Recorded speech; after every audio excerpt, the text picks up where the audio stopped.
So, hi all. So, in this particular presentation session, we are going to discuss some of the topics with respect to Module 2. Module 2 related some of the topics na ivattun presentation session ಅಲ್ಲಿ discuss ಮಾಡೋದು. So, these are the below topics we are going to discuss in this particular presentation session. The first topic is Apache Scoop import and export method. So it is mainly used in big data analytics ಅಲ್ಲಿ in the Hadoop distributed file system ಏನಿರುತ್ತೆ MapReduce ಏನಿರುತ್ತೆ ಅಲ್ಲಿ Apache Scoop ಅನ್ನು ಸಹ ನಾನು use ಮಾಡ್ತೀನಿ.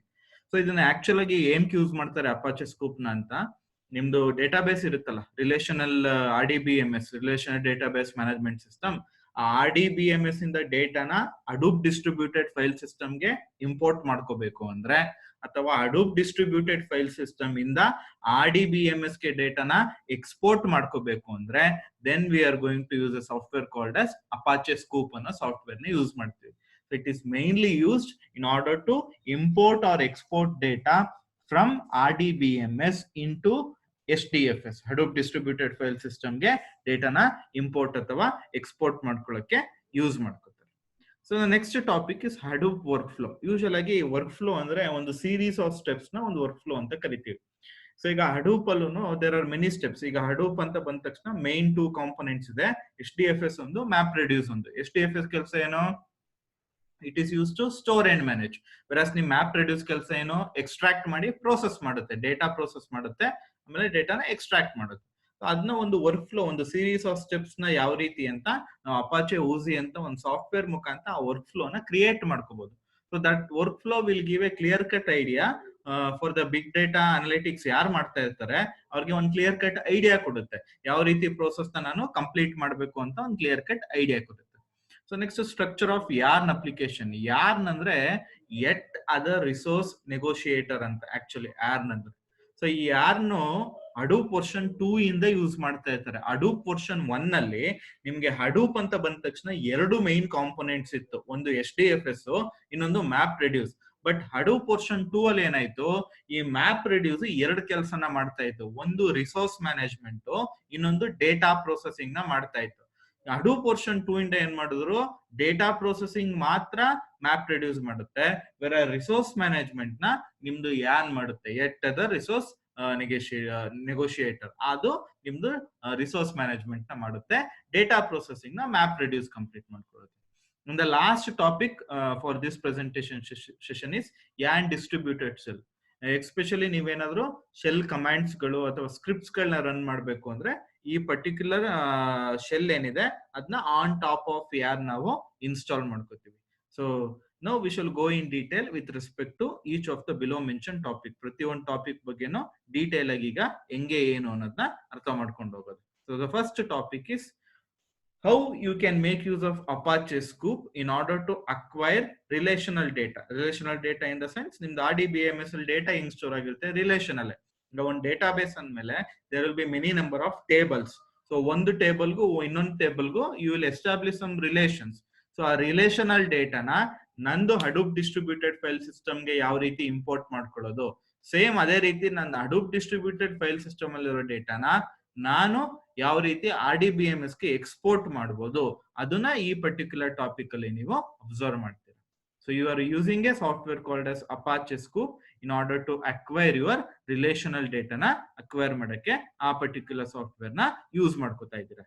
So actual ಆಗಿ ಇಲ್ಲಿ ಏನಾಗ್ತಾ ಇದೆ ಅಂದ್ರೆ, ನಿಮ್ ಸ್ಕೂಪ್ ಅಂತ ಏನಿದೆ, it is a tool which is use to transfer data between your Hadoop and relational database.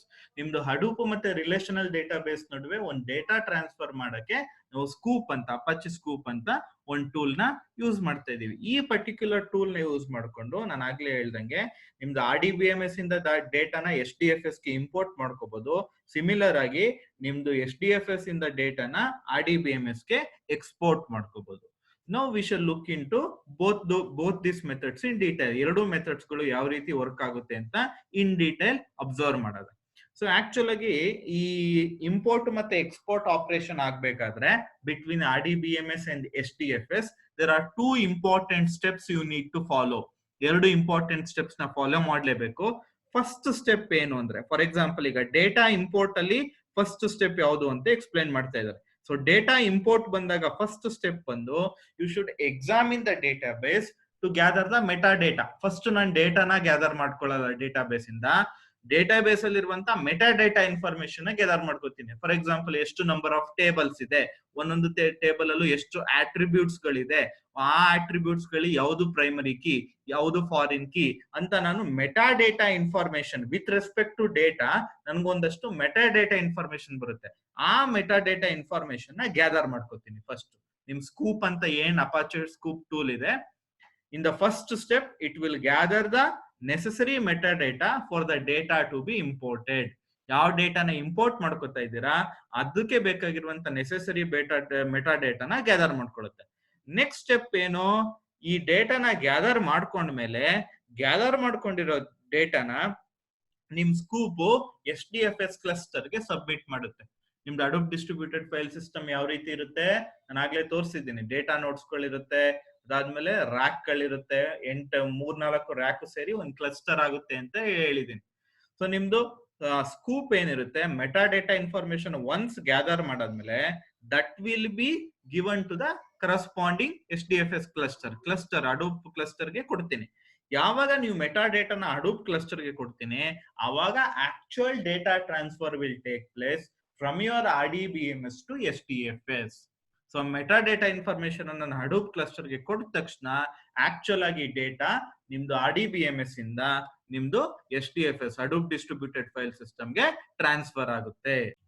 So as you can see here, this is the diagram which shows how your Apache Scoop will import data from the RDBMS and give it to HDFS. As you can see here, ಇದು RDBMS. ನಿಮ್ಮ RDBMS ಇಂದ first meta ಡೇಟಾನ gather ಮಾಡ್ಕೊಳ್ಳುತ್ತೆ. ಈ meta data information ನ ನಿಮ್ scoop ಏನಿದೆ, Apache scoop ಏನಿದೆ, Apache scoop HDFS ಗೆ ಮ್ಯಾಪ್ ಮಾಡುತ್ತೆ ಕ್ಲಸ್ಟರ್ ಗೆ. ಒನ್ಸ್ ಮ್ಯಾಪ್ ಆದ ತಕ್ಷಣ, ಈ ಮ್ಯಾಪಿಂಗ್ ಮಾಡಿದ ತಕ್ಷಣ, ನೋಡಿ ಇಲ್ಲಿ ಗ್ಯಾದರ್ ಮೆಟಾ ಡೇಟಾ ಗ್ಯಾದರ್ ಆಗಿದೆ. ಸೊ ಮೆಟಾ ಡೇಟಾ ಗ್ಯಾದರ್ ಆದ್ಮೇಲೆ ಸ್ಕೂಪ್ ಇಂಪೋರ್ಟ್ ಅರ್ಥ ಅಲ್ಲಿರುವಂತ ಮೆಟಾ ಡೇಟಾ ಇನ್ಫಾರ್ಮೇಶನ್ ನಿಮ್ HDFS ಗೆ ಸಬ್ಮಿಟ್ ಮಾಡ್ತೈತೆ. ಸಬ್ಮಿಟ್ ಆದ ತಕ್ಷಣ RDBMS ಅಲ್ಲಿರುವಂತ ಡೇಟಾ ನಿಮ್ದು HDFS ಗೆ ಬಂದು ಸ್ಟೋರೇಜ್ ಆಗುತ್ತೆ. ಸೊ ಅದನ್ನೇ ಇಲ್ಲಿ ನಾನು ತೋರಿಸ್ತಾ ಇರೋದು. ಇಲ್ಲಿ ಯಾವ್ದಾದ್ರು ಒಂದು ಪರ್ಟಿಕ್ಯುಲರ್ ನೋಡ್ ಏನಾದ್ರು ನಿಮ್ RDBMS ಗೆ ಆಕ್ಸೆಸ್ ನ ತಗೋಬೇಕು ಅಂದ್ರೆ, ಇಂಪೋರ್ಟ್ ಮಾಡ್ಕೋಬೇಕು ಡೇಟಾನ ಅಂದ್ರೆ, ಪ್ರತಿ ಒಂದು ನೋಡ್ಗುನು RDBMS ಆಕ್ಸೆಸ್ ಇರಬೇಕು, ಅವಾಗ್ಲೇ ಅವು ಇಂಪೋರ್ಟ್ ಮಾಡ್ಕೊಳಕ್ ಆಗುತ್ತೆ. So this is how your import will takes place. ಅರ್ಥ ಆಯ್ತು ಅಂತ ಅನ್ಕೊಂಡಿದೀನಿ. It is a two-step process.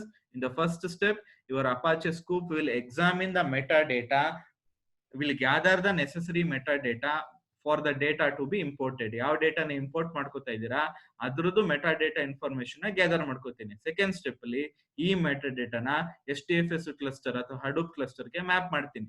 Once ಈ ಮೆಟಾ ಡೇಟಾನ ಹಡೂಪ್ ಕ್ಲಸ್ಟರ್ ಗೆ ಮ್ಯಾಪ್ ಮಾಡಿದ ತಕ್ಷಣ RDBMS ಅಲ್ಲಿರುವಂತ ಡೇಟಾ ನಿಮ್ದು HDFS ಗೆ ಇಂಪೋರ್ಟ್ ಆಗುತ್ತೆ. ಅದನ್ನೆಲ್ಲ ಹೇಳ್ತಾ ಇದ್ದಾರೆ. First step is gather meta data, second date is to submit this or map this meta data into Hadoop cluster. As soon as the mapping happens, your data will be imported from your RDBMS to HDFS storage. So ಈಗ import ಆಗಿರುವಂತ data ಏನಿರುತ್ತೆ ಆ ಡೇಟಾನ ನಾನು ಒಂದು directory store ಮಾಡ್ತೀನಿ, HDFS directory. Because ಎಷ್ಟೊತ್ತು ಸುಮಾರು ಡೇಟಾನ ನೀವು ಡೇಟಾಬೇಸ್ ಇಂದ ಇಂಪೋರ್ಟ್ ಮಾಡ್ಕೋತಾ ಇರ್ತೀರ. ಆಗ HDFS ಡೈರೆಕ್ಟರಿ ಸ್ಟೋರ್ ಮಾಡ್ಬೇಕಾದ್ರೆ ನಾನು ಹೊಸ ನೇಮ್ ಬೇಕಾದ್ರೂ ಕೊಟ್ಕೋಬಹುದು ಆ ಪರ್ಟಿಕ್ಯುಲರ್ ಡೈರೆಕ್ಟರಿಗೆ. ಇಲ್ಲ ಅಂದ್ರೆ ನಿಮ್ ಡೇಟಾಬೇಸ್ ಏನ್ ನೇಮ್ ಇರುತ್ತೆ ಅದೇ ನೇಮನ್ನ ಆ ಡೈರೆಕ್ಟರಿಗೆ ನಾನು ಮೇಂಟೈನ್ ಮಾಡ್ಕೋಬಹುದು. ಅದನ್ನೇ ಎಕ್ಸ್ಪ್ಲೈನ್ ಮಾಡಿರೋದು. Scoop will use the database name for the directory, or the user can specify any alternative directory where the file should be populated.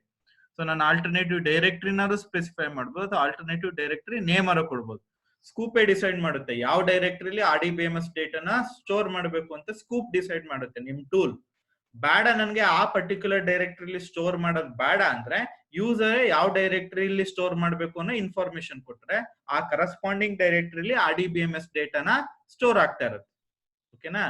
Default ಆಗಿ ನೀವು ಡೈರೆಕ್ಟರಿಲಿ ಫೈಲ್ಸ್ ಗಳೆಲ್ಲಾನು ಸ್ಟೋರ್ ಮಾಡ್ತಾ ಇದ್ದಾಗ ಕಾಮ with respect two comma separation ಆಗಿರುತ್ತೆ. ಒಂದೊಂದು file ಆದ್ಮೇಲೆ ಒಂದೊಂದು ಕಾಮ ಹಾಕ್ಬಿಟ್ಟು ಒಂದೊಂದು ಲೈನ್ ಆದ್ಮೇಲೆ ಸಪರೇಟ್ ರೆಕಾರ್ಡ್ಸ್ ಆಗಿ ಸ್ಟೋರ್ ಮಾಡಿರ್ತೀನಿ. ಅದನ್ನೇ ಹೇಳ್ತಾ ಇರೋದು.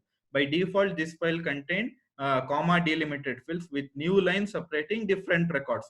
ಒಂದೊಂದು ರೆಕಾರ್ಡ್ನು ಒಂದೊಂದು ಸಪರೇಟ್ ಲೈನ್ ಅಲ್ಲಿ ಸ್ಟೋರ್ ಮಾಡ್ಕೊಂಡು ಹೋಗ್ತಾ ಇರ್ತೀನಿ. So this is how you can store your data inside HDFS. So once you have placed the data in your Hadoop distributed file system, then that particular data is ready for processing. ಆ data processing ಗೆ ready ಆಗಿದೆ ಅಂತ ಅರ್ಥ. ಅವಾಗ ನಿಮ್ map reduce ಏನಿದೆ, second component of Hadoop ಏನಿದೆ, ಅದು ಡೇಟಾ ಪ್ರೊಸೆಸಿಂಗ್ ಮಾಡ್ಕೊಳ್ಳೋಕೆ ಶುರು ಮಾಡ್ಕೊಳ್ಳುತ್ತೆ. ಏನ್ ಡೇಟಾ ಪ್ರೊಸೆಸಿಂಗ್ ಅಂದ್ರೆ ಕ್ಲೈಂಟ್ ಗೆ ಡೇಟಾನ ಕೊಡೋದು ಅಥವಾ ಕ್ಲೈಂಟ್ ಇನ್ ಡೇಟಾನ ತಗೊಳ್ಳೋದು, ಆ ತರ ಡೇಟಾ ಪ್ರೊಸೆಸಿಂಗ್ ಆಕ್ಟಿವಿಟಿ ಆ ತರ ಸ್ಟಾರ್ಟ್ ಆಗುತ್ತೆ. So this is how you can perform import operation in order to obtain data from your RDBMS into your Hadoop distributed file system. ನಿಮ್ದು ಎಕ್ಸ್ಪೋರ್ಟ್ ಇದೇ ಫ್ಯಾಷನ್ ಅಲ್ಲಿ ವರ್ಕ್ ಆಗುತ್ತೆ. ಎಕ್ಸ್ಪೋರ್ಟ್ ಸಹ 2 step ಇರುತ್ತೆ. This is the figure for your export. Import process ತರನೇ first step ಏನ್ ಮಾಡ್ತೀವಿ, data base ಏನಿದೆ, ಎಂಟಿ ಡೇಟಾ ಬೇಸ್ ಇರುತ್ತೆ, ಅದ್ರದ್ದು ಮೆಟಾ ಡೇಟಾನ ಗ್ಯಾದರ್ ಮಾಡ್ಕೋತೀನಿ. ಸೊ ಮೆಟಾ ಡೇಟಾ ಗ್ಯಾದರ್ ಮಾಡ್ಕೊಂಡ್ಮೇಲೆ the export step uses a map only to write the data to the database. next ಇಲ್ಲಿರುವಂತ ಡೇಟಾನ, ಮೆಟಾ ಡೇಟಾ ಸಿಕ್ಕಾದ್ಮೇಲೆ ಇಲ್ಲಿರುವಂತ ಡೇಟಾನ ನಾನು ಮ್ಯಾಪ್ ಮಾಡ್ತೀನಿ ಇದಕ್ಕೆ, ಯಾವುದಕ್ಕೆ, RDBMS ಗೆ ಮ್ಯಾಪ್ ಮಾಡ್ಕೋತೀನಿ. ಅದನ್ನ ಇಲ್ಲಿ ತೋರಿಸ್ತಾ ಇರೋದು. as you can see here, ನಿಮ್ ಸ್ಕೂಪ್ ಏನಿದೆ, first it will gather the meta data. ಆ ಮೆಟಾ ಡೇಟಾ ಎಕ್ಸ್ಪೋರ್ಟ್ ಆಗುತ್ತೆ.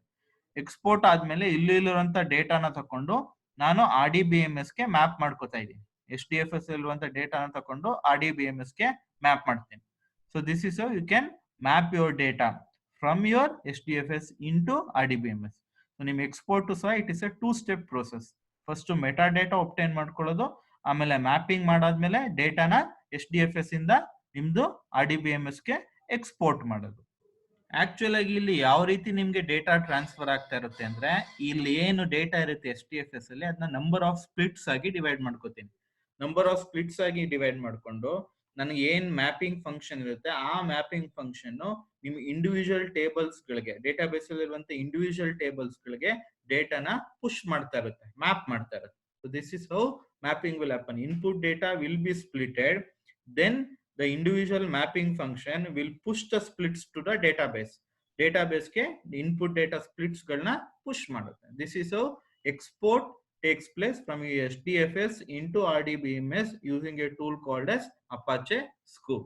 So this is your first topic, how you can transfer data or how you can import data from RDBMS into HDFS, and also how you can export data from HDFS into RDBMS using a tool called as Apache Scoop. ಇದು ನಿಮ್ದು ಮೊದಲನೇ topic. Now we shall move on to the next topic, that is how you can create a Hadoop workflow with the help of a tool called as Apache Oozie. Apache Oozie ಅಂತ ಒಂದು particular tool ಐತೆ. ಆ particular tool use ಮಾಡ್ಕೊಂಡು ನಂದು Hadoop work ಫ್ಲೋನ ಯಾವ ರೀತಿ create ಮಾಡ್ಕೋಬಹುದು, ಯಾವ ಸ್ಟೆಪ್ ವರ್ಕ್ ಫ್ಲೋ ಅಂದ್ರೆ ಸೀರೀಸ್ ಆಫ್ ಸ್ಟೆಪ್ಸ್ ನಾನು ಯಾವಾಗಲೂ ವರ್ಕ್ ಫ್ಲೋ ಅಂತ ಕರೀತಾರೆ. ಆ ಸೀರೀಸ್ ಆಫ್ ಸ್ಟೆಪ್ಸ್ ನ ಯಾವ ರೀತಿ ಒಂದು ಪ್ಲಾನ್ ನ ಕ್ರಿಯೇಟ್ ಮಾಡ್ಕೊಳ್ಳೋ ತರ ಆಗುತ್ತೆ. ಸೊ ಅಪಾಚೆ ಊಸಿ ಯೂಸ್ ಮಾಡ್ಕೊಂಡು ಅನ್ಲೆಸ್ ಅಂಡ್ ಅಂಟಿಲ್ ಒಂದು ಸ್ಟೆಪ್ ಸಕ್ಸಸ್ಫುಲ್ ಆಗಿ ರನ್ ಆಗೋರ್ಗುನು ಆ ವರ್ಕ್ ಫ್ಲೋ ಅಲ್ಲಿ ನೆಕ್ಸ್ಟ್ ಸ್ಟೆಪ್ ಗೆ ನಿಮ್ದು ಫ್ಲೋ ಮೂವ್ ಆಗಲ್ಲ. ಸೊ ಫಸ್ಟ್ ಸ್ಟೆಪ್ ನ ಕಂಪ್ಲೀಟ್ ಮಾಡಿದಾಗ ಮಾತ್ರ ನೆಕ್ಸ್ಟ್ ಸ್ಟೆಪ್ ಮೂವ್ ಆಗುತ್ತೆ. So now we shall look in to this particular topic in detail. So actual ಆಗಿ ನಿಮ್ ಊಸಿ ಹೆಂಗ್ ವರ್ಕ್ ಆಗುತ್ತೆ ಅಂದ್ರೆ, ಒಂದು ವರ್ಕ್ ಫ್ಲೋ ನ ಕ್ರಿಯೇಟ್ ಮಾಡ್ಕೋತೀರಾ. ಈಗ ಸುಮಾರು ಮಲ್ಟಿಪಲ್ ಹಡೂಪ್ ಜಾಬ್ಸ್ ಇರುತ್ತೆ. ಈ ಮಲ್ಟಿಪಲ್ ಹಡೂಪ್ ಜಾಬ್ಸ್ ನ ರನ್ ಮಾಡಿ ಮ್ಯಾನೇಜ್ ಮಾಡಕ್ಕೆ ಈ ಊಸಿ ಅಂತ ಟೂಲ್ ನ ಯೂಸ್ ಮಾಡ್ತೇನೆ. ನಾನು ಆಗ್ಲೇ ಸುಮಾರು ಎಕ್ಸಾಂಪಲ್ಸ್ ಗಳನ್ನ ಫಸ್ಟ್ ಮಾಡ್ಯೂಲ್ ಅಲ್ಲಿ ಕೊಟ್ಟಿದ್ದೇನೆ. ಯಾವ ರೀತಿ ಒಂದು ಕ್ಲೈಂಟ್ ಡೇಟಾನ ರೈಟ್ ಮಾಡಬಹುದು, ನಿಮ್ಮ ನೋಟ್ಸ್ ಗಳಿಗೆ ರೈಟ್ ಮಾಡಬಹುದು, ಆ ಇನ್ಫಾರ್ಮೇಶನ್ ಕಾಪಿಂಗ್ ಇನ್ಫಾರ್ಮೇಶನ್. ಆಮೇಲೆ ಯಾವ ರೀತಿ ಡೇಟಾನ ಎಕ್ಸಿಸ್ಟಿಂಗ್ ನೋಟ್ಸ್ ಇಂದ ರೀಡ್ ಮಾಡಬಹುದು, ಅದೆಲ್ಲ ಒಂದು ಹಡೂಪ್ ಜಾಬ್ಸ್ ಆಯ್ತು. ಆ ಹಡೂಪ್ ಜಾಬ್ ಗಳನ್ನ ನಾವು ಸುಮಾರು ಹಡೂಪ್ ಜಾಬ್ಸ್ ಆಗಿ ಸ್ಪ್ಲಿಟ್ ಮಾಡ್ಕೋಬಹುದು. ಈ ಎಲ್ಲಾ ಹಡೂಪ್ ಜಾಬ್ಸ್ ಗಳನ್ನ ರನ್ ಮತ್ತೆ ಮ್ಯಾನೇಜ್ ಮಾಡಕ್ಕೆ ನಾನು ಊಸಿ ಅಂತ ಒಂದು ಟೂಲ್ ಯೂಸ್ ಮಾಡ್ಬೋದು. ಈ ಊಸಿ ಟೂಲ್ ಆಕ್ಚುಲ್ ಆಗಿ ಏನ್ ಮಾಡುತ್ತೆ ಅಂದ್ರೆ, ಒಂದು ವರ್ಕ್ ಫ್ಲೋ ನ ಕ್ರಿಯೇಟ್ ಮಾಡ್ಕೊಬಿಡುತ್ತೆ ಈ ಎಲ್ಲಾ ಹಡೂಪ್ ಜಾಬ್ಸ್ ಗಳಿಗೂ. ಸೊ ಔಟ್ಪುಟ್ ಏನ್ ಬರುತ್ತೆ ಒಂದ್ ಪರ್ಟಿಕ್ಯುಲರ್ ಹಡೂಪ್ ಜಾಬ್, ಅದ್ರದ್ದು ಔಟ್ಪುಟ್ ಇನ್ನೊಂದು ನೆಕ್ಸ್ಟ್ ಹಡೂಪ್ ಜಾಬ್ ಗೆ ಇನ್ಪುಟ್ ಆಗಿ ಆಕ್ಟ್ ಮಾಡ್ತಾ ಇರುತ್ತೆ. The output of first Hadoop job will act as an input to the second Hadoop job. The output of second Hadoop job will act as an input to the third Hadoop job. ಈ ತರ successive ಆಗಿ ಒಂದ್ರದ್ದು output ಇನ್ನೊಂದಕ್ಕೆ input ಆಗಿ flow ಆಗ್ತಾ ಹೋಗ್ತಾ ಇರತ್ತೆ. So ನಿಮ್ ಊಸಿ use ಮಾಡ್ಕೊಂಡು ಈ ತರ ನಾನು ಏನ್ ವರ್ಕ್ ಫ್ಲೋ ಹೇಳಿದೆ, ಆ ವರ್ಕ್ ಫ್ಲೋನ ಎಫಿಷಿಯಂಟ್ ಆಗಿ ಕನ್ಸ್ಟ್ರಕ್ಟ್ ಮಾಡ್ಬೋದು, ಜೊತೆಗೆ ಮ್ಯಾನೇಜ್ ಮಾಡ್ಬೋದು. ಬಟ್ ಈ ಊಸಿ ಏನಿದೆ, ಈ ಊಸಿ ಅನ್ನೋ ಟೋಲು ನಿಮ್ದು ಯಾನ್ ಶೆಡ್ಯೂಲರ್ ಏನಿದೆ ಅದಕ್ಕಿಂತ ಡಿಫ್ರೆಂಟ್. ಆಕ್ಚುಲಿ ನಿಮ್ ಯಾರ್ನಂದ್ರೆ ಏನು, yet another resource negotiator. That means ಅದು ರಿಸೋರ್ಸ್ ಮ್ಯಾನೇಜರ್.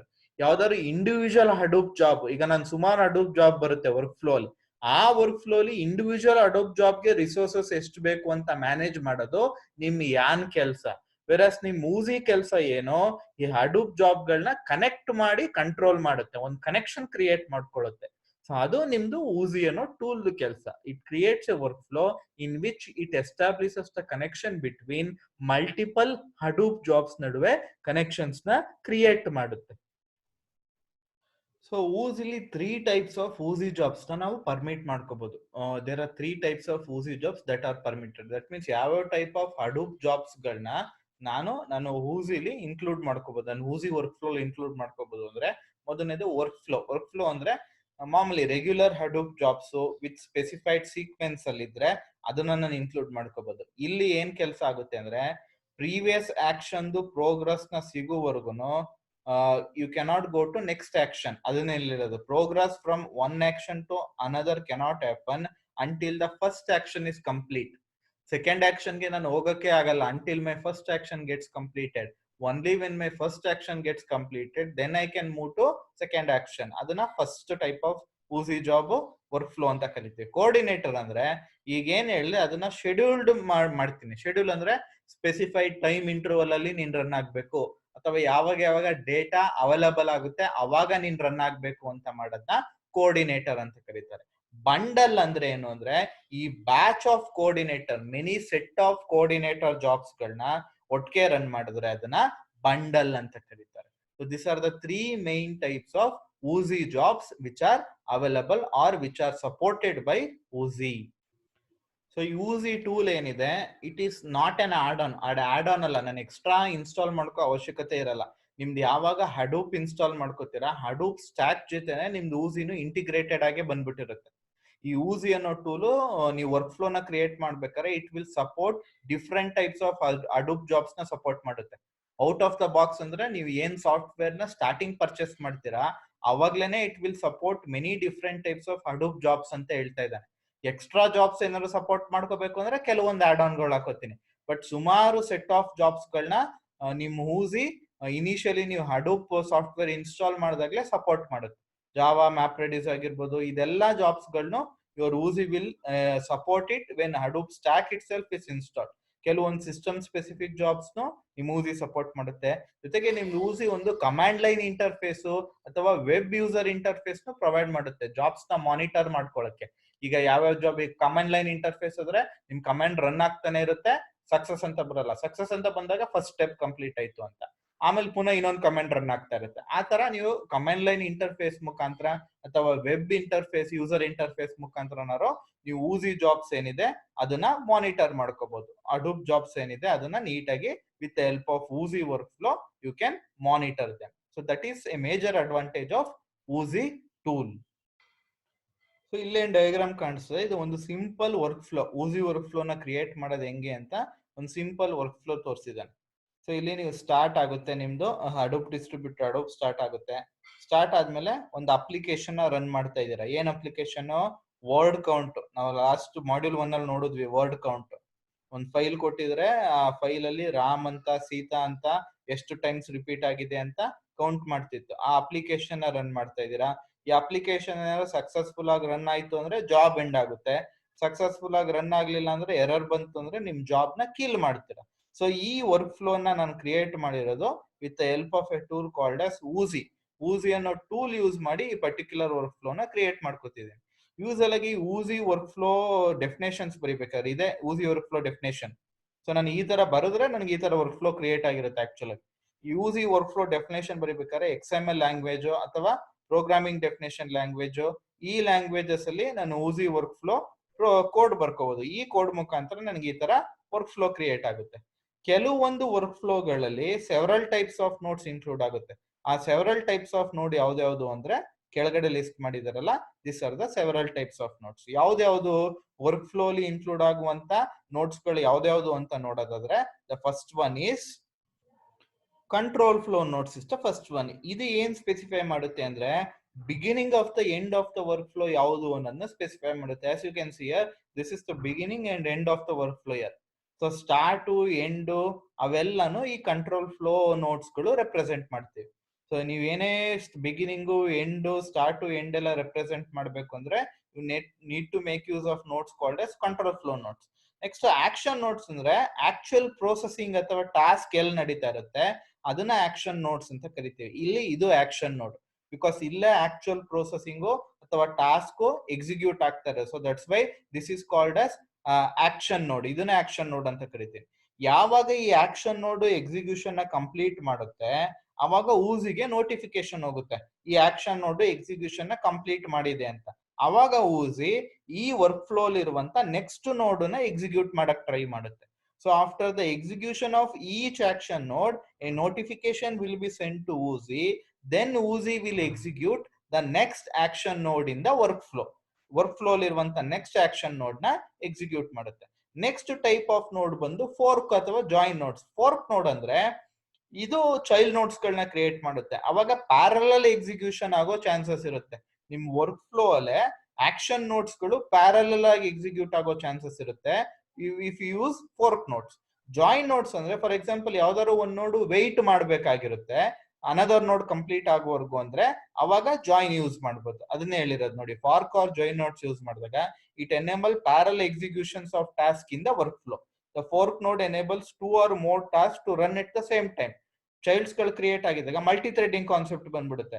ಅವಾಗ ಮಲ್ಟಿಪಲ್ ಥ್ರೆಡ್ಸ್ ಸೈಮಲ್ಟೇನಿಯಸ್ ಆಗಿ ರನ್ ಆಗ್ತಾ ಇರುತ್ತೆ. ಸೊ ಅದಕ್ಕೆ ಮಲ್ಟಿಪಲ್ ಟಾಸ್ಕ್ ಸೈಮಲ್ಟೇನಿಯಸ್ ಆಗಿ ಆಗ್ತಾ ಇರುತ್ತೆ. ಜಾಯಿನ್ ನೋಡ್ ಕೆಲಸ ಏನು ಅಂದ್ರೆ that will wait until all the 4 task will complete. For example ಯಾವ್ದಾದ್ರು ಒಂದು ಪೇರೆಂಟ್ ನೋಡು 3 ಚೈಲ್ಡ್ ಟಾಸ್ಕ್ ಕ್ರಿಯೇಟ್ ಮಾಡಿತ್ತು ಅಂದ್ರೆ ಆ 3 ಚೈಲ್ಡ್ ಟಾಸ್ಕ್ ಕಂಪ್ಲೀಟ್ ಆಗೋವರೆಗೂ ನಿಮ್ ಪೇರೆಂಟ್ ನೋಡು ವೇಟ್ ಮಾಡ್ತಾ ಇರುತ್ತೆ. ವೇಟ್ ಮಾಡ್ಬೇಕು ಅಂದ್ರೆ ಅದು ಜಾಯಿನ್ ಅಂತ ನೋಡ್ ಅಂತ ಟ್ರೀಟ್ ಮಾಡ್ತಾ ಇರ್ತೀವಿ. So this are the 3 major types of notes. ಇನ್ನೂ ಒಂದು ನೋಡ್ ಇದೆ ಅಂಡ್ ದ ಲಾಸ್ಟ್ ನೋಡ್ is control flow notes.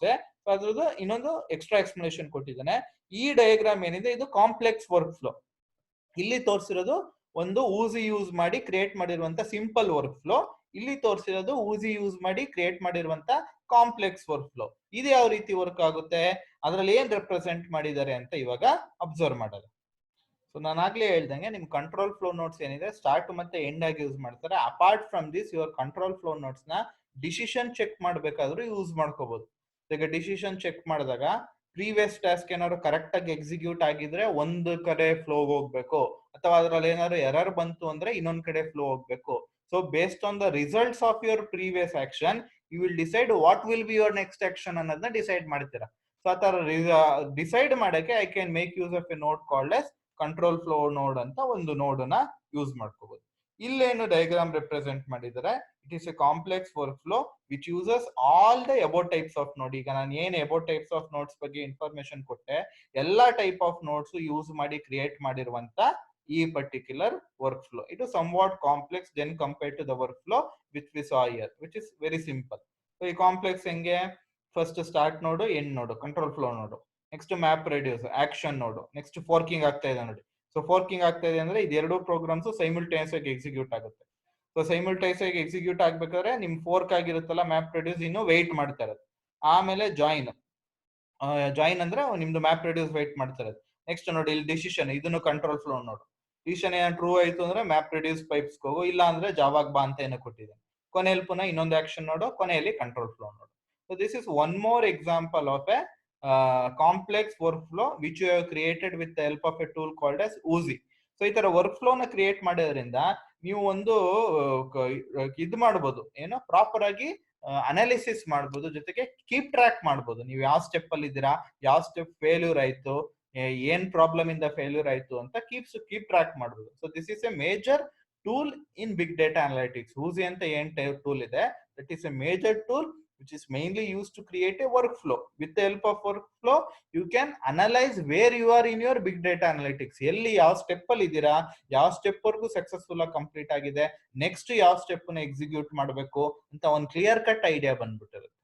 So this is the second topic of this presentation session. First topic we covered is how you can make use of Apache Scoop in order to import and export data from your relational database to HDFS. Then the second topic we covered is how you can make use of Oozie tool in order to create a workflow. It can be either a simple workflow or it can be a complex workflow which includes all the nodes which are available in your Oozie work flow. ಇಲ್ಲಿ ಯಾವ notes ಇರುತ್ತೆ ಎಲ್ಲ use ಮಾಡೋನು ನಾವು ಒಂದು work ಫ್ಲೋನ create ಮಾಡ್ಕೋಬಹುದು. So the next topic of this presentation session is the structure of yarn application. ಈಗ ನಾನು ಹೇಳಿದ್ನಲ್ಲ, ಹಡೂಪ್ ವರ್ಷನ್ ಅಲ್ಲಿ 2 ಮೇನ್ ವರ್ಷನ್ ಇತ್ತು. ಒಂದು ಹಡೂಪ್ ವರ್ಷನ್ 1, ಇನ್ನೊಂದು ಹಡೂಪ್ ವರ್ಷನ್ 2 ಅಂತ. ಈ ಹಡೂಪ್ ವರ್ಷನ್ 2 ಅಲ್ಲಿ ಏನ್ ಮಾಡ್ದ, ಹಡೂಪ್ ವರ್ಷನ್ 1 ವರ್ಗುನು ಹಡೂಪ್ ಅಲ್ಲಿ 2 ಮೇನ್ ಕಾಂಪೋನೆಂಟ್ಸ್ ಇತ್ತು. ಒಂದು SDFS, ಇನ್ನೊಂದು ಮ್ಯಾಪ್ ರೆಡ್ಯೂಸ್. SDFS ಕೆಲಸ ಸ್ಟೋರ್ ಮತ್ತೆ ಮ್ಯಾನೇಜ್ ಮಾಡೋ ಡೇಟಾನ, ವೆರಾಸ್ ನಿಮ್ ಮ್ಯಾಪ್ ರೆಡ್ಯೂಸ್ ಕೆಲಸ ಎಕ್ಸ್ಟ್ರಾಕ್ಟ್ ಮತ್ತೆ ಪ್ರೋಸೆಸ್ ಮಾಡೋದು ನಿಮ್ ಮ್ಯಾಪ್ ರೆಡ್ಯೂಸ್ ಕೆಲಸ ಆಗಿತ್ತು. ಈಗ ಇಲ್ಲಿ ಹಡೂಪ್ ವರ್ಷನ್ 2 ಅಲ್ಲಿ ಏನಾಯ್ತು, ಆ ಮ್ಯಾಪ್ ರೆಡ್ಯೂಸ್ ನ ಏನ್ ಕೆಲಸ ಮಾಡ್ತಾ ಇತ್ತು ಅದನ್ನ ಸ್ವಲ್ಪ ಕೆಲಸನ ಯಾನ್ಗೆ ಕೊಟ್ಬಿಡ್ತೀನಿ. That means map reduce will only perform data processing, data extraction, data processing ನ ಮ್ಯಾಪ್ ರೆಡ್ಯೂಸ್ ಮಾಡುತ್ತೆ. ವೆರಾಸ್ ಯಾರ್ನ್ ಬಂದು ರಿಸೋರ್ಸ್ ಅಲೋಕೇಶನ್ ಮಾಡುತ್ತೆ. ಯಾವ್ಯಾವ ಅಪ್ಲಿಕೇಶನ್ಗೆ ಯಾವ್ಯಾವ ಫೈಲ್ಸ್ ಗಳಿಗೆ ಎಷ್ಟು ರಿಸೋರ್ಸ್ ಬೇಕು. ರಿಸೋರ್ಸ್ ಅಂದ್ರೆ ಯಾವುದು, ನಿಮ್ ಮೆಮೊರಿ ಆಗಿರ್ಬೋದು, CPU ಆಗಿರ್ಬೋದು, ಇನ್ಪುಟ್ ಆರ್ ಔಟ್ಪುಟ್ ಡಿವೈಸ್ ಆಗಿರ್ಬೋದು, ಎಷ್ಟು ರಿಸೋರ್ಸ್ ಗಳು ಯಾವ ಅಪ್ಲಿಕೇಶನ್ಗೆ ಎಷ್ಟು ಬೇಕು ಅನ್ನೋದನ್ನ ನಿಮ್ದು ಯಾರ್ನ್ ಡಿಸೈಡ್ ಮಾಡುತ್ತೆ. ಯಾರ್ನ್ ಅಂದ್ರೆ ಎಟ್ ಅದರ್ ರಿಸೋರ್ಸ್ ನೆಗೋಷಿಯೇಟರ್ ಅಂತ ಕರೀತಾರೆ. ಸೊ ಈ ಯಾರ್ನ್ ಸ್ಟ್ರಕ್ಚರ್ ಯಾವ ರೀತಿ ಇದೆ, ಜೊತೆಗೆ ಈ ಯಾರ್ನ ಯಾವ ರೀತಿ ನೀವು ಮೆಸೇಜ್ ಪಾಸಿಂಗ್ ಇಂಟರ್ಫೇಸ್ ಅಲ್ಲಿ ಮ್ಯಾಪ್ ರೆಡ್ಯೂಸ್ ಅಲ್ಲಿ ಯೂಸ್ ಮಾಡ್ತೀರಾ ಅನ್ನೋದನ್ನ ಇಲ್ಲಿ ಎಕ್ಸ್ಪ್ಲೈನ್ ಮಾಡ್ತಾರೆ. ಈ ಕ್ವಶನ್ ನ ಲಾಸ್ಟ್ ಎಕ್ಸಾಮಿನೇಷನ್ ಅಲ್ಲಿ ಕೇಳಿದಾನೆ. It is an important topic. So ಅದಕ್ಕೆ you should be familiar with this particular topic. Now we shall go in detail with respect to this particular topic. So main ಆಗಿ ನಿಮ್ಗೆ ಯಾರನ್ನ ಬಂದು ಏನ್ use ಮಾಡ್ತಾರೆ, it acts as a resource manager. So ಈ ಯಾರನ್ನೇ ಒಂದು ಡೆಡಿಕೇಟೆಡ್ ಮಿಷಿನ್ ಅಲ್ಲಿ ರನ್ ಆಗ್ತಾ ಇರುತ್ತೆ. ನಿಮ್ ಕ್ಲಸ್ಟರ್ ಏನಿರುತ್ತೆ ಆ ಕ್ಲಸ್ಟರ್ ಅಲ್ದೇನೆ ಒಂದು ಡೆಡಿಕೇಟೆಡ್ ಮಿಷಿನ್ ಅಲ್ಲಿ ನಿಮ್ ಯಾರ್ನ್ ರನ್ ಆಗ್ತಾ ಇರುತ್ತೆ. ಈ ಯಾರ್ನು ನಿಮ್ದು ಏನ್ ಎಂಟೈರ್ ರಿಸೋರ್ಸಸ್ ಇರುತ್ತೆ ಆ ಎಂಟೈರ್ ರಿಸೋರ್ಸಸ್ಗೆಲ್ಲ ಒಂದು ಸೆಂಟ್ರಲ್ ಅಥಾರಿಟಿ ತರ ಆಕ್ಟ್ ಮಾಡ್ತಾ ಇರುತ್ತೆ. ಸೊ ಎಲ್ಲಾ ರಿಸೋರ್ಸಸ್ ಕಂಟ್ರೋಲ್ ಈ ಯಾನ್ ಕೈಯಲ್ಲಿರುತ್ತೆ. ಸೊ ಈಗ ಸುಮಾರು ಅಪ್ಲಿಕೇಶನ್ಸ್ ಗಳು ನಿಮ್ ಕ್ಲಸ್ಟರ್ ಅಲ್ಲಿ ರನ್ ಆಗ್ತಾ ಇರುತ್ತೆ. ಈ ಸುಮಾರು ಅಪ್ಲಿಕೇಶನ್ಸ್ ಏನ್ ರನ್ ಆಗ್ತಾ ಇರ್ತವೆ ನಿಮ್ ಕ್ಲಸ್ಟರ್ ಅಲ್ಲಿ, ಅವಕ್ಕೆ ರಿಸೋರ್ಸಸ್ ಗಳು ಬೇಕು. ಈ ರಿಸೋರ್ಸಸ್ ನ ಪ್ರೊವೈಡ್ ಮಾಡೋ ಕೆಲ್ಸನ ನಾವು ಯಾನ್ ರಿಸೋರ್ಸ್ ಮ್ಯಾನೇಜರ್ ಗೆ ಕೊಟ್ಟಿರ್ತೀವಿ. So YARN resource manager will be running on A dedicated machine and it acts as the central authority for allocating resources to the various competing applications in the cluster. ಯಾವ ಸುಮಾರು applications cluster ಅಲ್ಲಿ run ಆಗ್ತಿವೆ, ಆ cluster ಅಲ್ಲಿ run ಆಗ್ತಾ ಇರುವಂತ ಸುಮಾರು ಅಪ್ಲಿಕೇಶನ್ಸ್ಗೆ resource ನ provide ಮಾಡೋ ಕೆಲಸನ ಯಾನ್ ರಿಸೋರ್ಸ್ ಮ್ಯಾನೇಜರ್ ಮಾಡ್ತಾ ಇರುತ್ತೆ. ಈ ಯಾನ್ ರಿಸೋರ್ಸ್ ಮ್ಯಾನೇಜರ್ ಏನಿರುತ್ತೆ ಅದಕ್ಕೆ ಎಂಟೈರ್ ಕ್ಲಸ್ಟರ್ ರಿಸೋರ್ಸಸ್ ಎಷ್ಟೆಷ್ಟಿದೆ ಏನೇನು ಅಂತ ಕಂಪ್ಲೀಟ್ ಪಿಕ್ಚರ್ ಇರುತ್ತೆ. ಸೊ ಒಂದು ಗ್ಲೋಬಲ್ ವ್ಯೂ ಇರುತ್ತೆ, ಎಷ್ಟು ರಿಸೋರ್ಸಸ್ ಇದೆ ಏನ್ ಕೆಲಸ ಅಂತ ಒಂದು ಗ್ಲೋಬಲ್ ವ್ಯೂ ಇರುತ್ತೆ. ಈ ತರ complete resource information, complete list of applications ಯಾವ್ದಾವ್ದು ರನ್ ಆಗ್ತಾ ಇದೆ ಅಂತ ನಿಮ್ಗೆ ಯಾನ್ಗೆ ಗೊತ್ತಿರೋದ್ರಿಂದ ಅದು ಫೇರ್ ಆಗಿ, ಆಮೇಲೆ ಆಲ್ಮೋಸ್ಟ್ ಈಕ್ವಲ್ ಆಗಿ ಎಲ್ಲ ಅಪ್ಲಿಕೇಶನ್ಸ್ಗೂ ಎಷ್ಟು ರಿಸೋರ್ಸ್ ಬೇಕೋ ಅಷ್ಟನ್ನ ಡಿಸ್ಟ್ರಿಬ್ಯೂಟ್ ಮಾಡುತ್ತೆ. ಸೊ ಒಂದ್ ಅಪ್ಲಿಕೇಶನ್ಸ್ ಕಮ್ಮಿ ರಿಸೋರ್ಸ್, ಇನ್ನೊಂದು ಅಪ್ಲಿಕೇಶನ್ಗೆ ಕಮ್ಮಿ, ಆ ತರ ಡಿಸ್ಟ್ರಿಬ್ಯೂಟ್ ಮಾಡಕ್ ಹೋಗಲ್ಲ, ಫೇರ್ ಆಗಿ ಅಲೋಕೇಟ್ ಮಾಡ್ಕೊಳ್ಳುತ್ತೆ.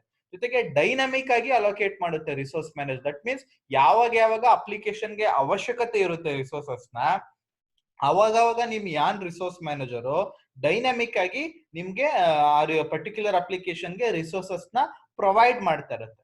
ಈ ರಿಸೋರ್ಸಸ್ ನ ಒಂದು ಕಂಟೈನರ್ ಇಟ್ಕೊಂಡಿರ್ತೀನಿ. ಸೊ ಆ ಕಂಟೈನರ್ ಅಲ್ಲಿ ನಾನು ಎಂಟೈರ್ ಸೆಟ್ ಆಫ್ ರಿಸೋರ್ಸ್, ಆ ಕಂಟೈನರ್ ನ ಒಂದು ನೋಡ್ ಅಲ್ಲಿ ಸ್ಟೋರ್ ಮಾಡಿರ್ತೇನೆ. ಸೊ ಆ ಪರ್ಟಿಕ್ಯುಲರ್ ನೋಡ್ ಅಲ್ಲಿ ಇರುವಂತಹ ರಿಸೋರ್ಸಸ್ ಗಳನ್ನ ನಾನು ತೆಗೆದು ಪರ್ಟಿಕ್ಯುಲರ್ ಅಪ್ಲಿಕೇಶನ್ಗೆ ಬೇಕು ಅನ್ಸ್ದಾಗ ಅಲೋಕೇಟ್ ಮಾಡ್ತಾ ಇರ್ತೀನಿ.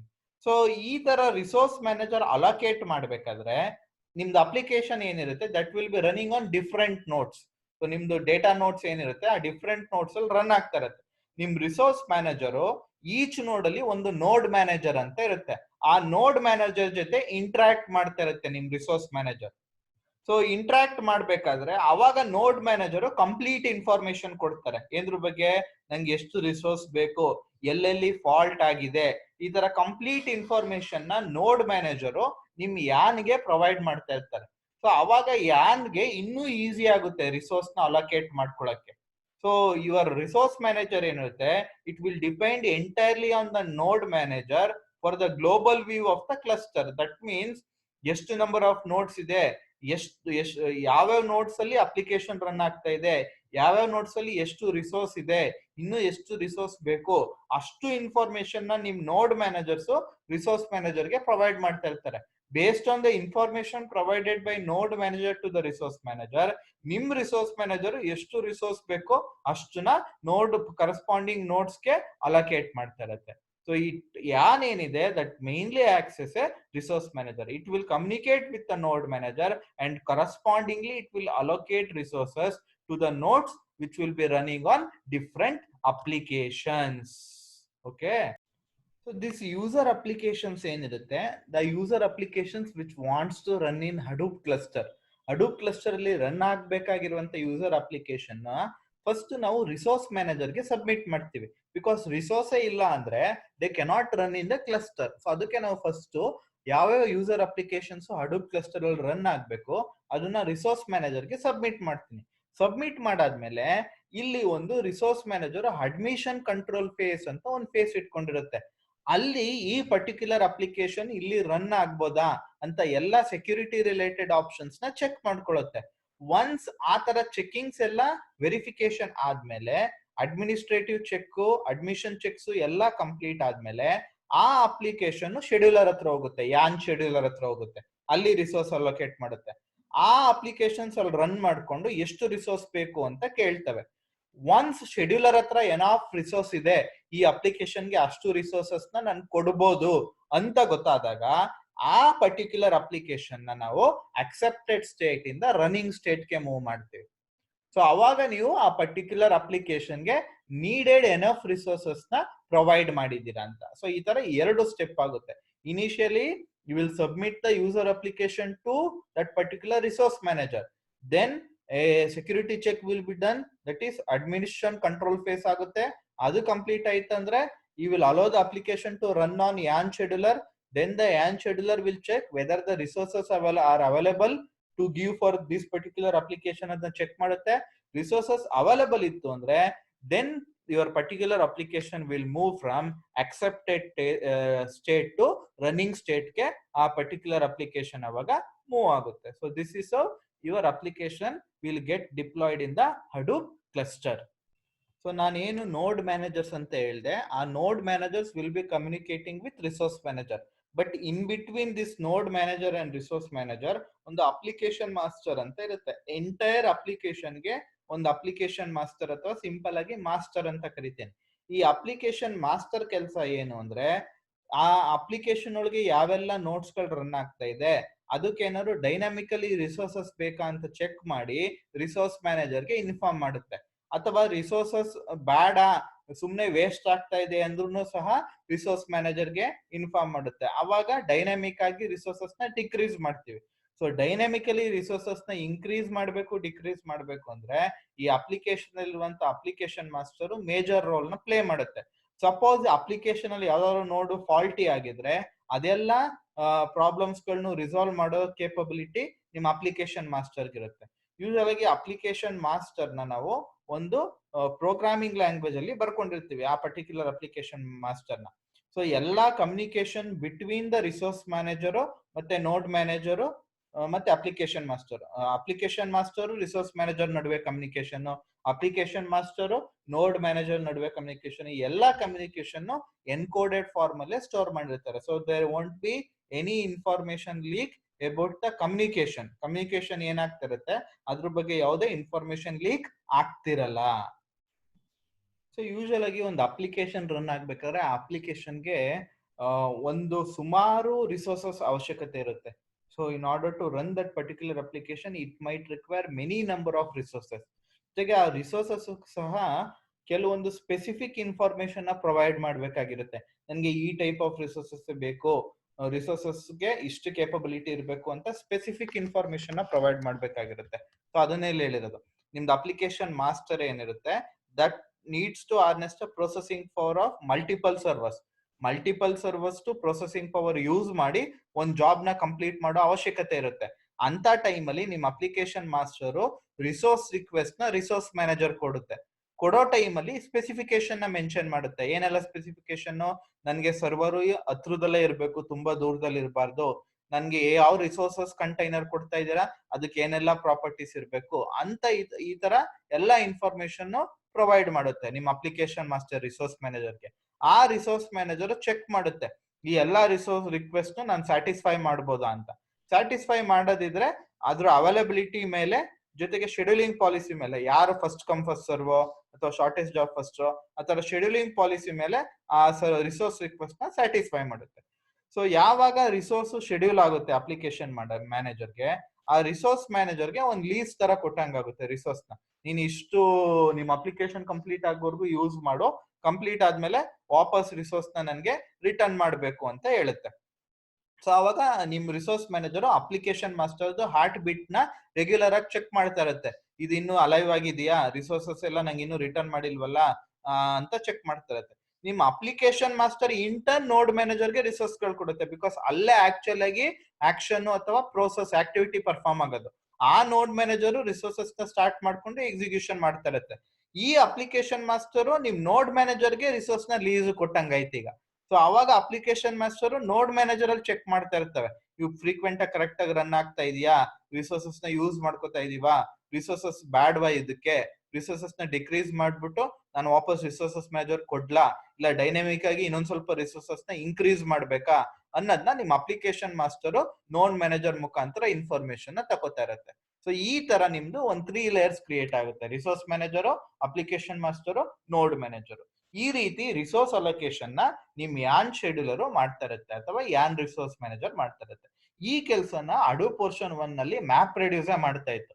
ಬಟ್ ಹಡೂಪ್ ವರ್ಷನ್ 2 ಇಂದ ಸ್ಪೆಸಿಫಿಕ್ ಆಗಿ ಒಂದ್ ಪರ್ಟಿಕ್ಯುಲರ್ ಸಾಫ್ಟ್ವೇರ್ ನ ತಗೊಂಡ್ರು, ಅದನ್ನ ಯಾನ್ ರಿಸೋರ್ಸ್ ಮ್ಯಾನೇಜರ್ ಅಂತ ಕರಿತೀವಿ.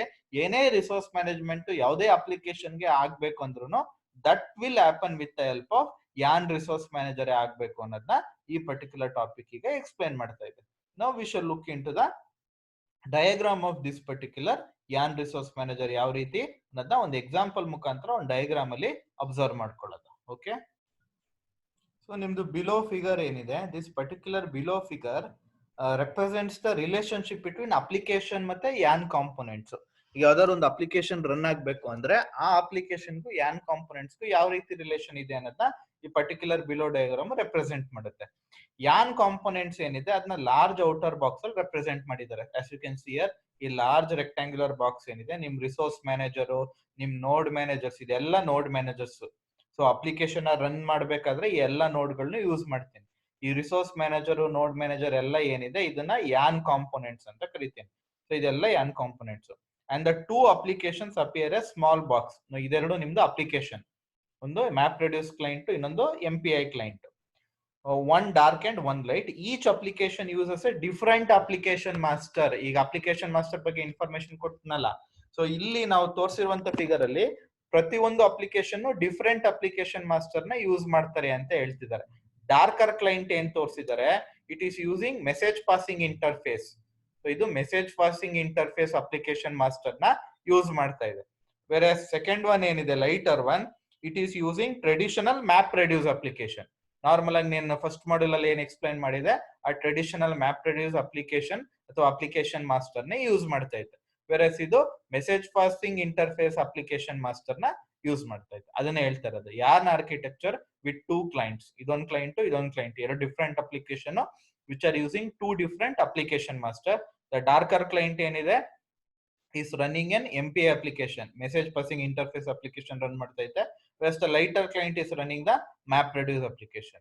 So this is the diagram of structure of yarn application diagram ಇದು. ಸೊ ಇದು ರಿಸೋರ್ಸ್ ಮ್ಯಾನೇಜರ್, ನೋಡ್ ಮ್ಯಾನೇಜರ್ ಎಲ್ಲ yarn components, ಇದೆರಡು application which are using different application master.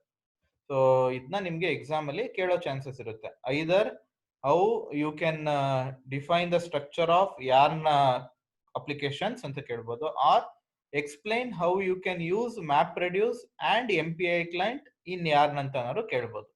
So ಅವಾಗ ಎರಡಕ್ಕೂ ನೀವು ಇದನ್ನೇ ಎಕ್ಸ್ಪ್ಲೈನ್ ಮಾಡಬೇಕು. ಲಾಸ್ಟ್ ಅಲ್ಲಿ ಒಂದು ಸಬ್ ಟಾಪಿಕ್ ಇದೆ ಈ ಟಾಪಿಕ್ ಗೆ, ಅದು YARN application frameworks. Till Hadoop version ಅಲ್ಲಿ ಒನ್ ಏನಿತ್ತು, it was supporting only limited number of application ನ ಸಪೋರ್ಟ್ ಮಾಡ್ತಿತ್ತು. ಅದನ್ನೇ ಹೇಳ್ತಾ ಇರೋದು one of the most exciting aspects of Hadoop version 2 ಅಂದ್ರೆ it has the capability to run all type of applications on Hadoop cluster. So ಈಗ variety of applications ಇರುತ್ತೆ. Hadoop cluster ಅಲ್ಲಿ ನಾನು ವೆರೈಟಿ ಆಫ್ ಅಪ್ಲಿಕೇಶನ್ಸ್ ನ Hadoop version 2 ಅಲ್ಲಿ run ಮಾಡಬಹುದು. But Hadoop version 1 ಅಲ್ಲಿ ಏನ್ ಪ್ರಾಬ್ಲಮ್ ಆಗ್ತಾ ಇತ್ತು ಅಂದ್ರೆ ನಿಮ್ಗೆ ಮ್ಯಾಪ್ ರಿಡ್ಯೂಸ್ ಗೆ 2 ಫಂಕ್ಷನಾಲಿಟಿ ಕೊಟ್ಟಿದ್ವಿ. ಒಂದು ಡೇಟಾ ಪ್ರೊಸೆಸಿಂಗು ಅದೇ ಮಾಡ್ತಾ ಇತ್ತು, ರಿಸೋರ್ಸ್ ಮ್ಯಾನೇಜ್ಮೆಂಟ್ ಅಥವಾ ರಿಸೋರ್ಸ್ ಶೆಡ್ಯೂಲಿಂಗು ಅದೇ ಮಾಡ್ತಾ ಇತ್ತು. ಬಟ್ ಇವಾಗ ಮ್ಯಾಪ್ ರಿಡ್ಯೂಸ್ ಗೆ ಸಿಂಗಲ್ ಫಂಕ್ಷನಾಲಿಟಿ ಕೊಟ್ಟಿದೀವಿ. ಏನು ಡೇಟಾ ಪ್ರೊಸೆಸಿಂಗ್ ಮಾತ್ರ ಮಾಡುತ್ತೆ, ರಿಸೋರ್ಸ್ ಮ್ಯಾನೇಜ್ಮೆಂಟ್ ನ ಯಾರ್ನ್ ಕೊಟ್ಟಿದೀವಿ, ಯಾರ್ನ್ ರಿಸೋರ್ಸ್ ಮ್ಯಾನೇಜರ್ ಕೊಟ್ಟಿದೀವಿ. ಆಗ ಮ್ಯಾಪ್ ರಿಡ್ಯೂಸ್ ಸ್ವಲ್ಪ ರಿಲೀವ್ ಆಗೋದ್ರಿಂದ it is supporting major number of application. ಜೊತೆಗೆ ನಿಮ್ದು ಯಾರ್ನ್ ಏನಿದೆ, it is N efficient resource management platform. Because ನಿಮ್ ಯಾನು ರಿಸೋರ್ಸ್ ನ ಅಲೋಕೇಟ್ ಮಾಡ್ಬೇಕಾದ್ರೆ ಶೆಡ್ಯೂಲಿಂಗ್ ಅಲ್ಗಾರಿದಮ್ಸ್ ಯೂಸ್ ಮಾಡಿ ಅಲೋಕೇಟ್ ಮಾಡುತ್ತೆ ಅಪ್ಲಿಕೇಶನ್ಗೆ. ಜೊತೆಗೆ ಫಾಲ್ಟ್ ಮಾನಿಟರ್ ಮಾಡ್ತಾ ಇರುತ್ತೆ. ಆಮೇಲೆ ಆದಷ್ಟು ರಿಸೋರ್ಸಸ್ ಎಲ್ಲಿ ಹತ್ರಕ್ಕಿರುತ್ತೆ ಆ ನೋಡ್ಗೆ ಅಲ್ಲಿ ಅಲೋಕೇಟ್ ಮಾಡುತ್ತೆ. ಅದನ್ನ ಡೇಟಾ ಲೊಕ್ಯಾಲಿಟಿ ಅಂತ ಕರಿತೀವಿ. ಸೊ ಈ ಫಿಗರ್ ನೋಡೋ ಪ್ರಕಾರ this illustrates the various frameworks that will run under yarn. So ಇಷ್ಟೆಲ್ಲ ಅಪ್ಲಿಕೇಶನ್ಸ್ ನ ನಾನು ಯಾರ್ನ್ ಅಂಡರ್ ರನ್ ಮಾಡಬಹುದು. ನಿಮ್ ಮ್ಯಾಪ್ ರೆಡ್ಯೂಸ್ ಆಗಿರ್ಬೋದು, ತೇಜು, ಗೈರಾಫ್, ಸ್ಪಾರ್ಕ್, ಇಷ್ಟೆಲ್ಲ ಅಪ್ಲಿಕೇಶನ್ಸ್ ನ HBase you can run under YARN resource manager. So YARN resource manager ಇಷ್ಟು application ನ ಕರೆಸ್ಪಾಂಡಿಂಗ್ ರಿಸೋರ್ಸ್ ನ ಅಲೋಕೇಟ್ ಮಾಡಿ SDFS ಅಲ್ಲಿ ಸ್ಟೋರ್ ಮಾಡಬಹುದು ಅನ್ನೋದನ್ನ ಹೇಳ್ತಾ ಇದ್ದಾರೆ. ನೆಕ್ಸ್ಟ್ ನಿಮ್ ಡಿಸ್ಟ್ರಿಬ್ಯೂಟೆಡ್ ಶೆಲ್ ಅಂತ ಒಂದು ಸ್ಮಾಲ್ ಕಾಂಪೊನೆಂಟ್ ಇದೆ. ಈ ಕಾಂಪೊನೆಂಟ್ ನ on top of YARN install ಮಾಡ್ಕೋತೀರಾ. ಸೊ ಇದ್ರ ಕೆಲಸ ಏನು ಅಂದ್ರೆ it is use to run shell commands ಅಥವಾ ಸ್ಕ್ರಿಪ್ಟ್ಸ್. ಆಗ್ಲೇ ಬರ್ದಿರ್ತೀರ ಸ್ಕ್ರಿಪ್ಟ್ಸ್, ಅದನ್ನ ಹಡೂಪ್ ಕ್ಲಸ್ಟರ್ ಜೊತೆ ಪ್ಯಾರಲಲ್ ಆಗಿ ರನ್ ಮಾಡ್ಬೇಕು ಅಂದ್ರೆ ಈ ಪರ್ಟಿಕ್ಯುಲರ್ ಡಿಸ್ಟ್ರಿಬ್ಯೂಟೆಡ್ ಶೆಲ್ ಕಾಂಪೊನೆಂಟ್ ನ ಯೂಸ್ ಮಾಡ್ಕೋಬಹುದು. ಇದನ್ನ ಇನ್ ಡೀಟೇಲ್ ನೆಕ್ಸ್ಟ್ ಟಾಪಿಕ್ ಅಲ್ಲಿ ಈಗ ಕಲಿತೀರಾ.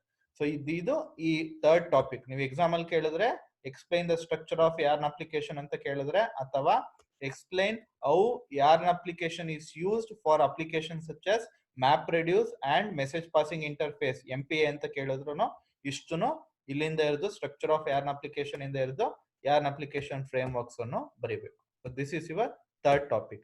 The first topic we covered in this presentation session is how Apache Scoop is used to import and export data from RDBMS to SDFS. The next topic is how you can use Apache Uzi to create a workflow. The next topic is structure of yarn application, the two different clients, MapReduce and MPA client. So the last topic for this presentation session is yarn distributed shell. ನಾನು ಆಗ್ನೇ ಹೇಳ್ದಂಗೆ yarn resource manager ಏನಿದೆ ಅದರ on top of that you can install a shells install ಮಾಡ್ಕೋಬಹುದು. ಈ shell use ಮಾಡಿ you can run mini shell commands and scripts. ಇದು ಹೆಂಗ್ work ಆಗುತ್ತೆ ಅಂತ ಇನ್ ಡೀಟೈಲ್ ಇವಾಗ ಅಬ್ಸರ್ವ್ ಮಾಡೋದು. ಓಕೆ, ಸೊ ನಿಮ್ದು ಯಾನ್ ಡಿಸ್ಟ್ರಿಬ್ಯೂಟೆಡ್ ಶೆಲ್ ಏನಿದೆ, ನಾನು ಆಗ್ಲೇ ಹೇಳ್ದಂಗೆ this application is built on top of YARN. So ನಿಮ್ದು ಯಾರ್ನ ಏನಿದೆ ರಿಸೋರ್ಸ್ ಮ್ಯಾನೇಜರ್ ಅದ್ರ ಮೇಲ್ಗಡೆ ಇನ್ಸ್ಟಾಲ್ ಮಾಡಿರುವಂತ application.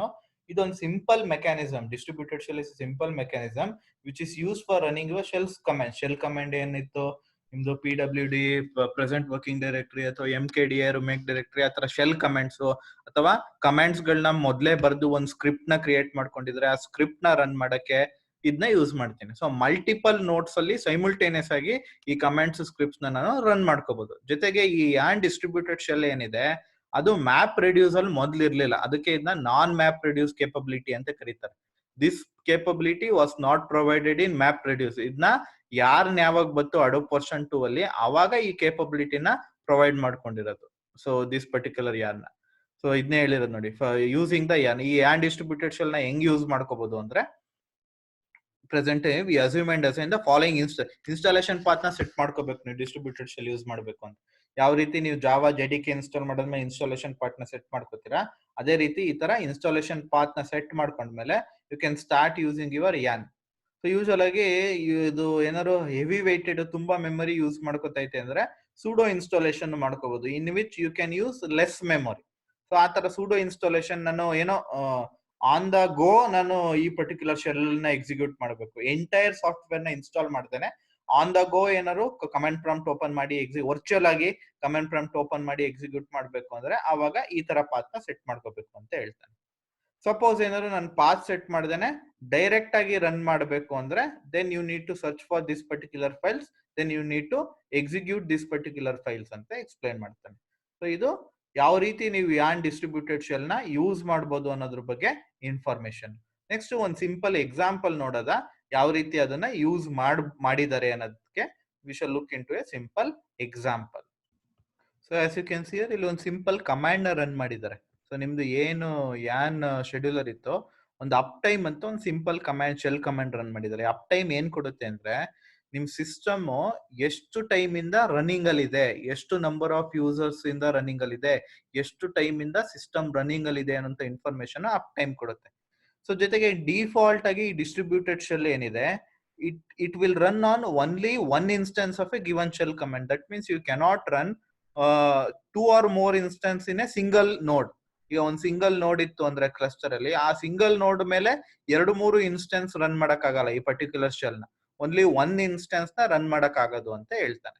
So when this command is run, you can only see progress messages on the screen, but nothing about the actual shell command.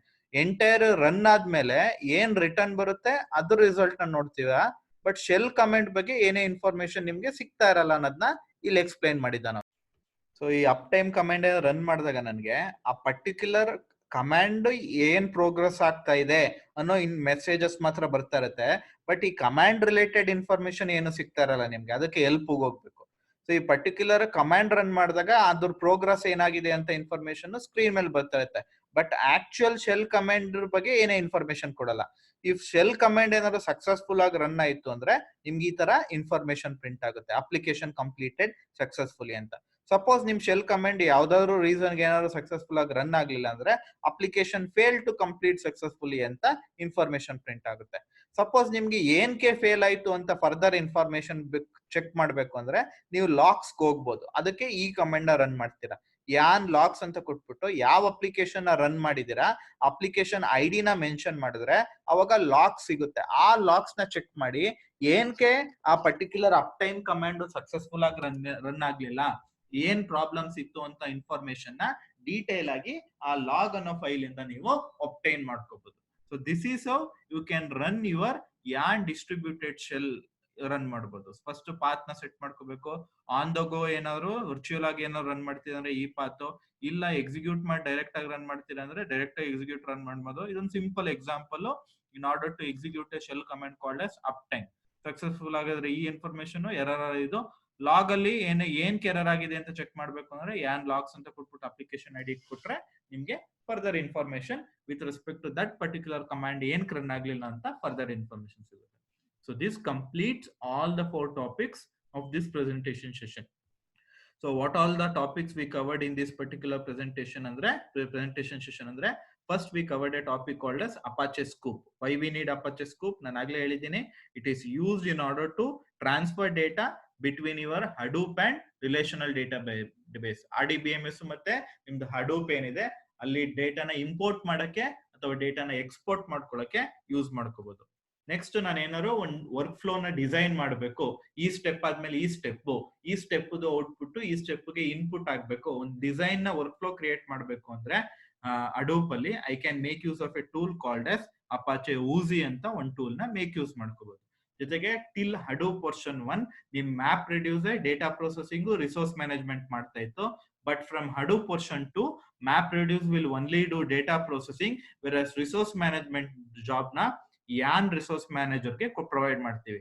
At another resource ನೆಗೋಷಿಯೇಟರ್ ಅಂತ ಕರಿತೀವಿ. ಅದ್ ಯಾವ ರೀತಿ ವರ್ಕ್ ಆಗುತ್ತೆ, ಯಾವ ರೀತಿ ನಿಮ್ದು ರಿಸೋರ್ಸ್ ಮ್ಯಾನೇಜರ್ ಆದ್ಮೇಲೆ ಅಪ್ಲಿಕೇಶನ್ ಮಾಸ್ಟರ್ ಬರುತ್ತೆ, ಅಪ್ಲಿಕೇಶನ್ ಮಾಸ್ಟರ್ ಆದ್ಮೇಲೆ ನೋಡ್ ಮ್ಯಾನೇಜರ್ ಬರುತ್ತೆ, how your application master will interact with your resource manager and node manager ಅದೆಲ್ಲಾನು ಎಕ್ಸ್ಪ್ಲೈನ್ ಮಾಡಿದೆ. ಅಪ್ಲಿಕೇಶನ್ಸ್ ಗೆ ರಿಸೋರ್ಸಸ್ ಬೇಕಾದಾಗ ನಿಮ್ಮ ಅಪ್ಲಿಕೇಶನ್ ಮಾಸ್ಟರ್ ರಿಸೋರ್ಸ್ ಮ್ಯಾನೇಜರ್ ಇಂದ ರಿಸೋರ್ಸಸ್ ತಗೊಳುತ್ತೆ.